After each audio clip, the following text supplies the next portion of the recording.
Animism. I love the definition of animism that you get in most dictionaries. The OED, the Oxford English, is great. Go over to the American, fine. They all sort of seem to come back to the OED edition, the OED definition, which is beautifully what's the word? Self-critical, self-implosive. There's a word. No. Oh, sorry. All of those things. It says, the animist is something, I'm paraphrasing, the animist asserts that there is spirit or soul in inanimate matter.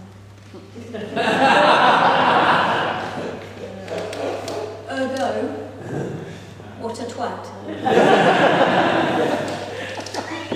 The animist, therefore, is puerile, with no clear understanding of the world around him or her, because stupidly, she is, finding spirit, which most people, even with the simplest definition, would say is some sort of life or moving or animating force in inanimate matter. Thank you. What is spirit or soul?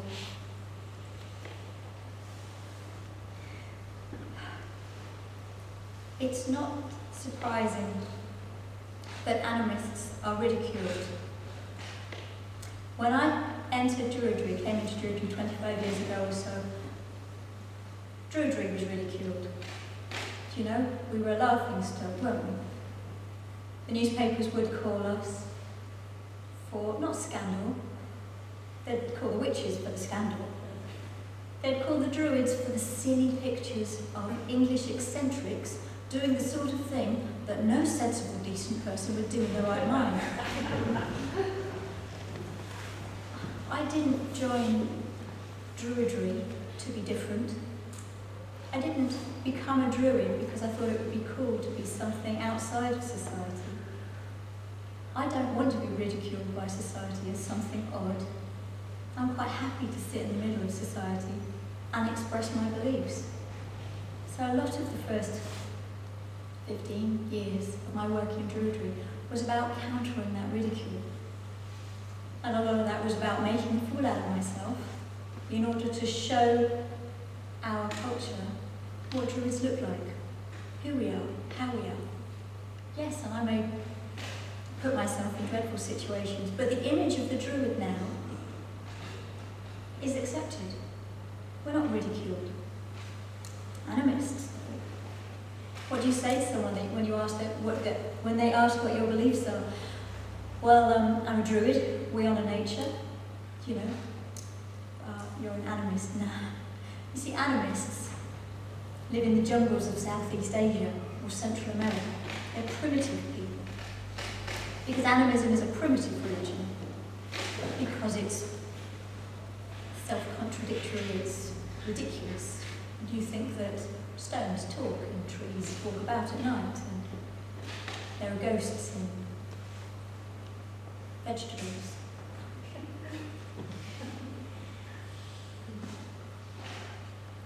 Animism is considered primitive. I would say that the reason animism is considered primitive is because there is no good definition. Okay, we understand that animism, that definition of the OED definition of animism, that there is spirit or soul in inanimate things. We understand that works. We understand where that works. Because we have perhaps an unclear, vague, unspoken definition, something deep inside ourselves, about what spirit or soul is. I don't know if you could describe it clearly, put it into the limitations, the frustrating limitations of language, and still feel that you've got it sorted. Possibly not. But deep inside yourself, you know what you mean by spirit or soul, and you know what you mean by it is in whatever. You might have to rethink those dividing lines. Is it in a grain of sand? Is it in a quark? Or is it just in a river, is it in a forest, or is it in a tree, is it in a leaf, is it in fungi? But you have an idea of what you're talking about. Other people don't.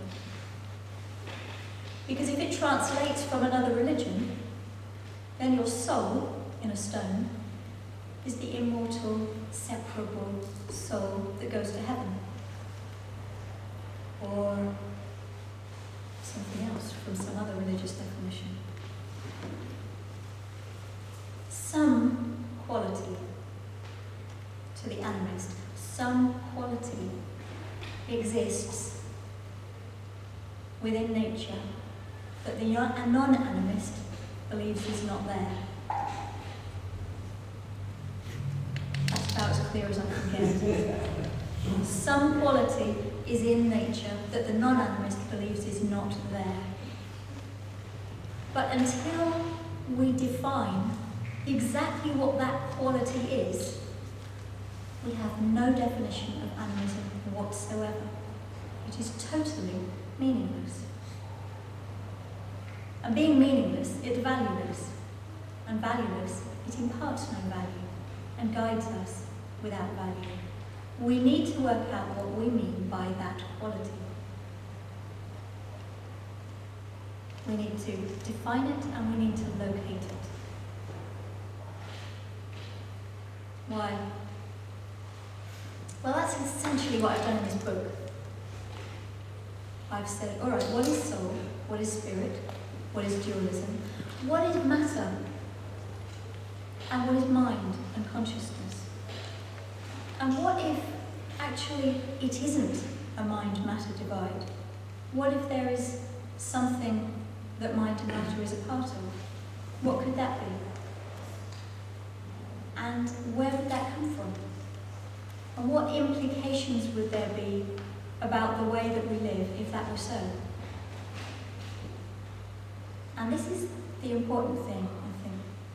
Because for me, the reason I'm motivated to do this, apart from being compulsively needing to explore these ideas which I need to explore, but animism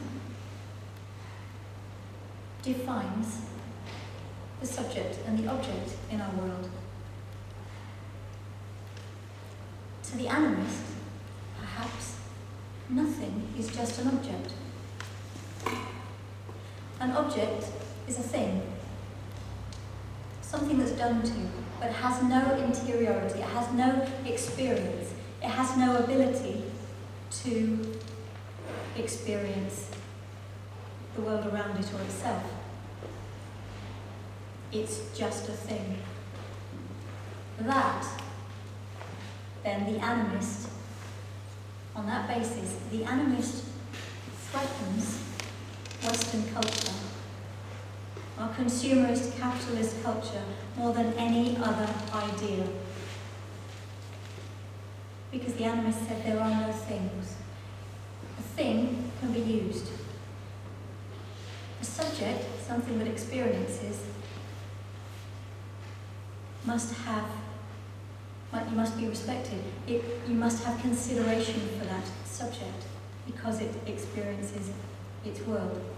But if a thing has no experience, you can use it, you can abuse it, you can exploit it. And our Western consumer capitalist society exploits, is fundamentally based on exploitation of things. Those things used to include black people. They now still include people who are too poor to stand up and say, oi, no more. We might call them persons, but they're human resources, aren't they? Things.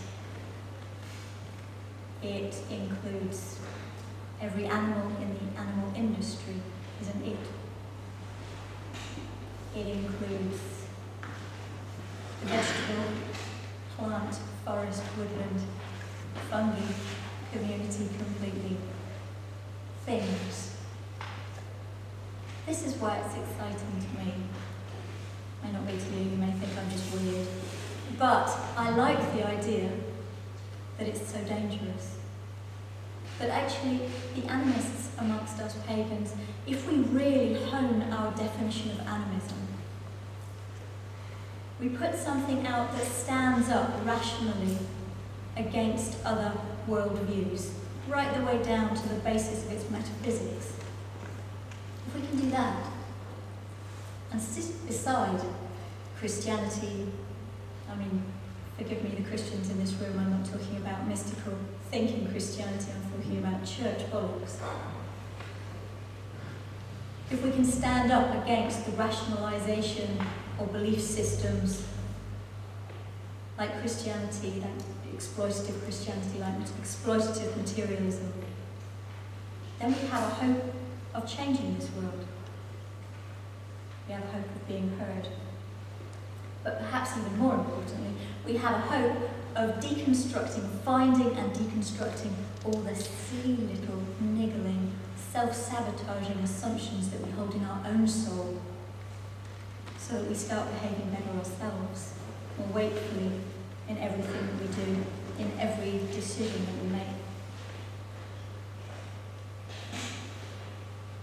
Animism is ridiculed as a projection of human consciousness. The soul, the mind. So you're an animist, so you think trees speak. Well, trees experience. Trees have an experiencing being. We know that. It's obvious. Otherwise, how do they react to their environment? They experience on every level, to wind and light, to the bacteria and the fungi in the soil, to each other. We are not projecting human consciousness onto a tree. Yes, maybe a childish animist would. But we grow up and recognise that the world is not like us, that everything is different, that trees are tree people, and that humans are human people. And actually trees don't speak English, and they don't worry about the price of oil. They are tree folk with tree worries.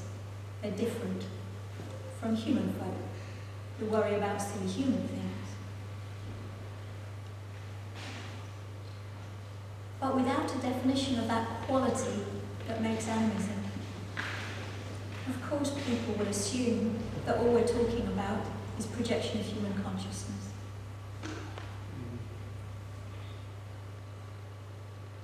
So I wrote The Wakeful World. I didn't stand up here for 3/4 of an hour, nor indeed did I sit, giving you a synopsis of the book. I have given you a reason for why I wrote it, and a vague idea of what's in it. It's not an easy book, it's a chewy book. It's a book that takes some thinking, but it's supposed to, because it's not a book about fact. I'm not saying, there you go, you thought you were an animist, you don't believe in that, you've got no hope, you're not an animist, this is animism. Absolutely not.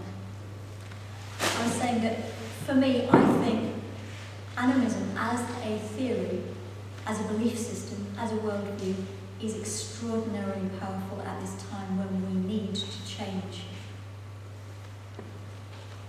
And I think it's valuable to change that animism from being a vague, undefined spiritual idea into something that can stand up right against other worldviews. And that's my thesis of how we do it. Have a go, see if you agree. If you don't necessarily get in touch with me. Because I'm moving on. My head's fuller than expert. But find your own. That's the important thing. Work out ways that we can say, this is animism. Try arguing against it.